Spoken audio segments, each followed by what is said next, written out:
इस विवाद को जानबूझ करके मोदी सरकार ने अपने मंत्रालय के जरिए अपने सांसद को बचाने के लिए लगातार लंबा खींचा। सब कुछ गंवा के होश में आए तो क्या हुआ। आपने वो सारे दृश्य देखे हैं कि किस तरह से जंतर मंतर पे ओलंपिक लाने वाली बेटियों को पुलिस ने घसीटा, उन्हें धरने पे बैठना पड़ा। और हद तो ये हो गई कि साक्षी मलिक जैसी बेटी को अपने जूते उतार के कहने पड़े कि आई क्विट कुश्ती।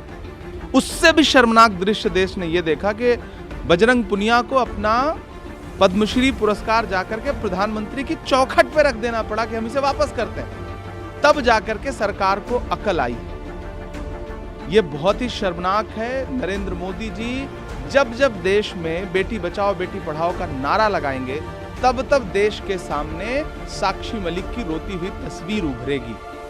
आज सुनने में ये खबर आई है कि भंग कर दिया गया है कुश्ती फेडरेशन को, लेकिन मेरा सवाल तो खेल मंत्री से, प्रधानमंत्री से यह है कि अब तक क्यों बेटियों की इज्जत उछाली जा रही थी? कारण क्या था? किस दबाव में थे आप? क्यों बचा रहे थे अपने सांसद को, जिसके खिलाफ पुलिस से लेकर के न्यायालय तक की टिप्पणियां देश के सामने हैं, जो ये कहता है कि दबदबा तो कायम रहेगा। कौन सा दबदबा? बेटियों पर दबदबा कायम रहेगा।